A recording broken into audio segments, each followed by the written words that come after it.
taking all these homes, just, that's not why these people moved here. And some of them have moved there recently that got their homes taken away, and this totally blindsided them. And the mayor said, well, they didn't have roads back then.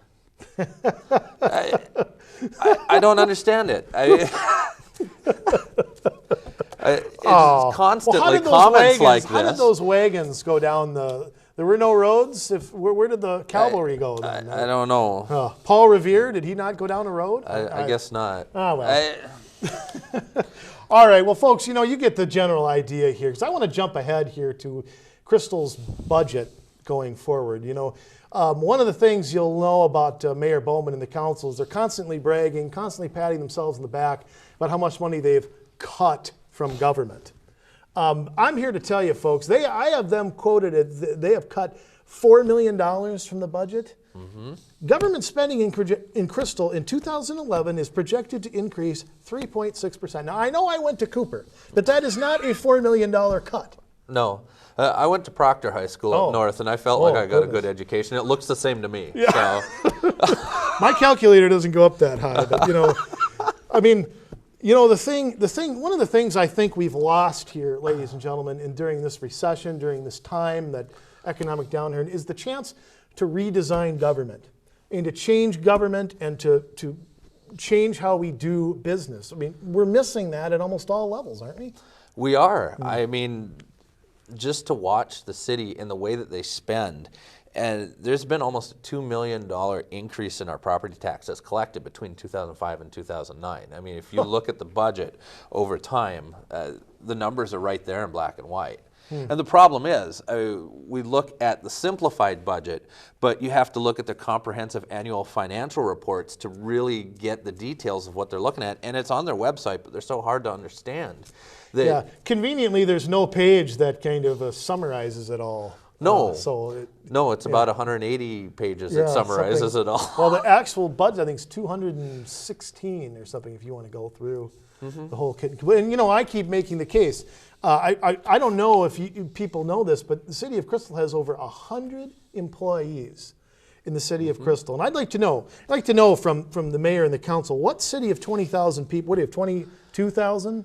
Is that what it is in Crystal? Something like that? It says 22, 23, but I don't know that'll be the number when the new numbers roll out. Yeah, that's the 2,000 census probably. I'd say it's less. But I mean, a city of 20,000, let's just say 20,000, needs, let me tell you where your tax dollars are going. We have a city manager, a deputy city manager, a city clerk, an assessing clerk, a community development director, an HR representative, a city engineer, an engineering project manager, finance director, assistant finance director, city attorney, chief of police, deputy chief of police, office manager, benefit specialist, park and rec supervisor. I mean, and that's not including your custodians, your cops, your firemen. I mean, all of these things, and there's nothing they can take out of there. No, nothing. Yeah. I mean, we need a city manager and a deputy city manager. All making $45,000 a year, by the way, folks, right? No. Oh, they 50? No. Oh. Yeah, 52.5. I think that's a lot. A city manager makes over 6 figures. Yes. And I'd imagine the deputy. And the city attorney, there's no attorney that's going to work for $100 grand, folks. No question about that. But I mean, for sure. There's other things too that when you and I have gone through the budget, the Crystal Pool is a great example of where we're losing money. How are we losing money with that? The fees that people pay to get into the pool cover 75% of what it costs to keep it open on a yearly basis. Now, granted, they keep making the season a week shorter every year. And charging more money? And charging more money, but we're still coming up short. So they're operating, so another way to look at it, folks, is they're operating it at a 25% loss every year. Every year. So, I mean, and then this is what I talk about redesigning government. Should the government be in the pool business? They obviously don't know what the hell they're doing. Why are they in the pool business? And there's other things too. I mean, why aren't we doing things like, are we getting out of things like defined pensions? Why are government workers retiring in their 50s and getting a defined pension for 35 years? I mean, you and I will never get that out in the real world. No. But where are these changes to make government sustainable? And I just worry we're going to be here next year, hearing the same thing. And the year after that, saying the same thing. Right. And they show us this budget that has, a number of things listed in it, But then what about special assessments? I mean, you drove around the city this year. I mean, everything was I'm torn trying up. not Anywhere to. you tried to go. I couldn't. I tried. Everywhere I went, it was cut off. Well- So who pays for that and where is it listed? I mean, the year after, you'll find it in the CAFR, but you're not going to find it beforehand because Well- they haven't voted on it yet to make it. Right, and then on go. top of that, folks, I mean, they took some of our busiest streets and took 2 lanes out of some of our busiest streets. Douglas, 36th.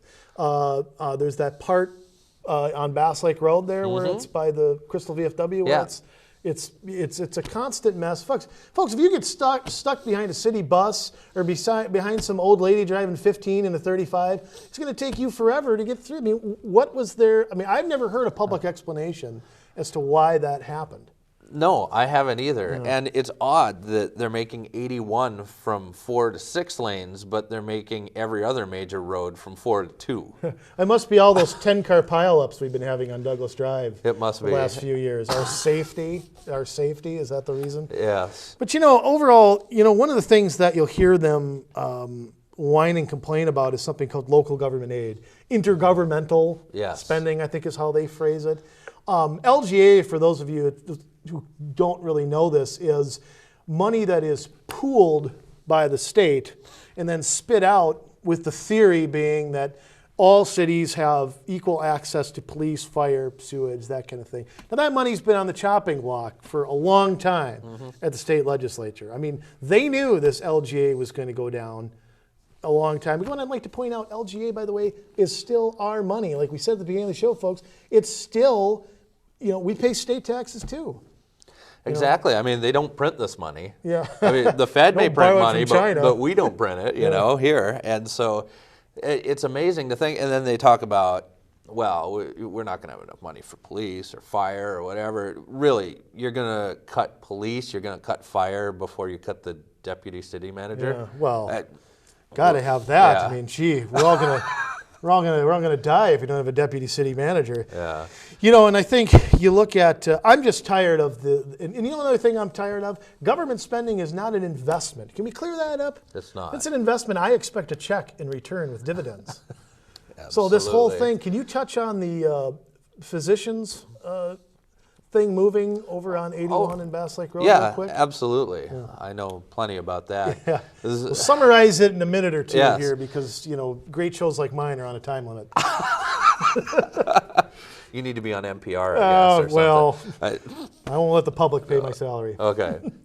Well, Northwest Family Physicians has been over for a long time in the strip mall over by Buffalo Wild Wings and across from Target off of West Broadway. West Broadway and Bass Lake Road.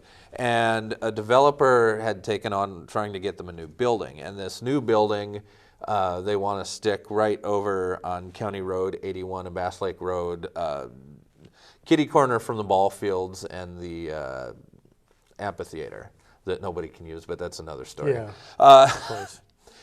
So the developer had made bids on everybody to buy them out, and the city decided, hey, we are going to change this from residential and commercial to industrial.